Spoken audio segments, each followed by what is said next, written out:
Wow, what's cracking with y'all? It's your boy Prince the Hustle Guy, aka Wise the Warlock, aka Michelangelo the Madman, and we reaching in our combat tool bag one more again. Yes, sir, it is a cool black affair. Shout out to the mighty LDBC. LDBC only, LDBC or nothing. LDBC versus everybody, and LDBC everywhere. 3 ways to support the channel family is all linked in the description below. Let's dive into the video. So it is official. Derrick James, Coach Derrick James, um, LDBC and Trilitary's Trainer of the Year, if I'm not mistaken, 2 years in a row. Congrats on that. But Derrick James joins Team Joshua. He is the new official coach for Anthony Joshua. Anthony Joshua is training down in Texas now. I'm not sure. I'm sure he's over at the world class boxing gym at Derrick James's home gym. Anthony Joshua seems to have a different mentality, different approach. He has been talking a whole bunch of street shit, as we all know, with the the Jeff Ports and the the people he quote unquote looked up to, the bangers and the hustlers, right? So even his lingo in this press conference he's had, it's the press conference, the kickoff press conference for Anthony Joshua versus Jermaine Franklin. But even in this press conference, again, guys, I went to school for acting and directing, so I get tactics. I study body language, and I get conversational tempo rhythm. So he did a lot more swearing and cussing in this interview than we've ever seen him do before, as well as he was blatant saying and talking about being broke, not having no money, and essentially him being in the sport for the money solely. He also referencing the tempo rhythm. He did a lot of cutting off Eddie Hearn. They have a different press conference style. The Europeans, as opposed to us Americans, they do a lot of.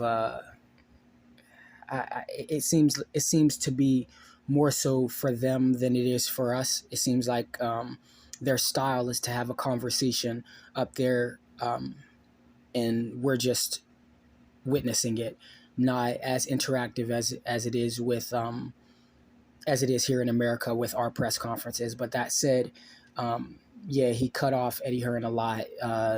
Basically, did everything he could to basically disagree with everything Eddie Hearn had to say. Like, is there pressure? And are you happy to fight back at the O2? All of his responses essentially, I don't really care. Ain't no pressure. Being broke is pressure and stuff like that. So I'm not gonna lie. Like,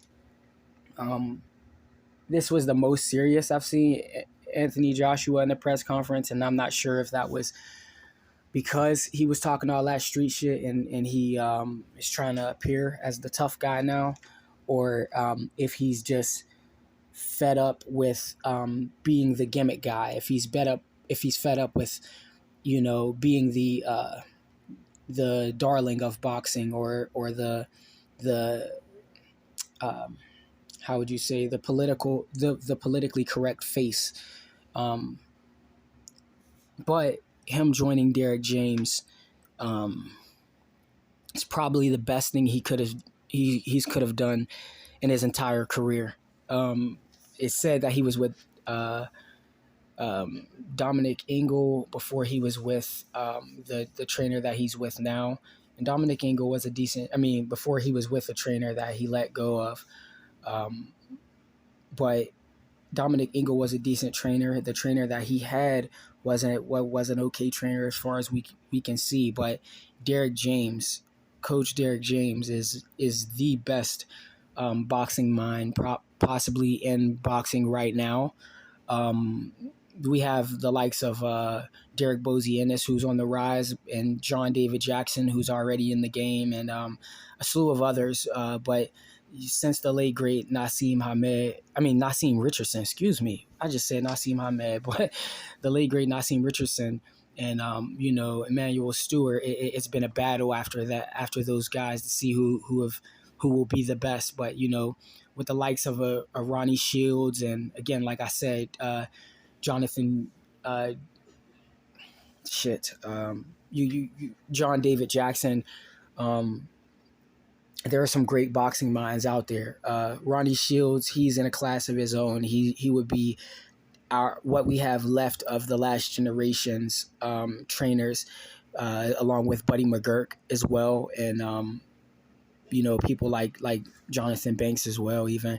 But Derrick James, I'm sorry, I don't want to get too far away from um, the point, but Derrick James, based off of the stable he's had and the consistency he's had and his ability to implement his style and into these fighters, actually inject it, like literally take his catch and shoot style, that Texas lean, and literally build fighters and change the trajectory of a fighter's career, has been unmatched, which is why I say he's one of the best boxing minds we have in the game, as a head trainer.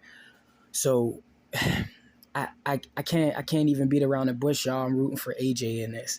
Like, I'm typically, it's a cold black affair, so we got two black guys here. So it would be on code to rock out with Jermaine Franklin and to rock out with the underdog. And it's like, I like Jermaine Franklin, but if I'm being all the way honest, again, like I said in one of my videos before, I couldn't cry robbery when Jermaine Franklin fought Dillian White, because though he looked sharper than Dillian White, he was there for Dillian White to work, and when you go to another man's backyard, you got to do more than just win a boxing match on paper, because they're not going to give it to you on paper. Again, they let Dillian White fight with changed gloves before that his opponent didn't approve, and they also let Dillian White fight dirty, and the B sample never came back around. So again, I can't necessarily cry robbery, though Jermaine Franklin had a very good performance against Dillian White. In a very close fight. But and that said, though the triangle theory doesn't work in boxing, Anthony Joshua and Dillian White had a pretty close fight. He got clipped by Dillian White, and he didn't go down, but he definitely got clipped, and he sent Dillian White to the nether realm. So and so I don't forget this point for the family. When you look at Anthony Joshua's style, Anthony Joshua is a great athlete. I mean, the guy, aside of the therapeutic use exemptions, he's shown the ability when he fought Andy Ruiz to actually be able to stick and move and control distance and stay on the outside. Not going to go into the background of that whole fight, because that in itself is a separate story entirely. But and he's also shown the ability to step to you and come at you. Now, granted, the catch and shoot style, that Derrick James Texas lean, it requires a dog. But I'm sure that Derrick James isn't just in it for the money. I'm sure Derrick James feels he can actually improve and pull something out of Anthony Joshua that he and Anthony Joshua hasn't even seen himself do before, and showing the athleticism that he was able to show and at his size to be able to stick and move like he did against Andy Ruiz only raises my antennas about what he'll be able to do if pressing forward and effectively not getting hurt, because he's able to catch and shoot and dig to the body and body hit body in that Derrick James style and work behind a solid jab that he actually has. So whenever I first got into boxing, I kind of was a fan of AJ before I knew the truth and about the true king, Deontay Wilder. And for this to come full circle, I can say I'm gaining a little bit of respect for him.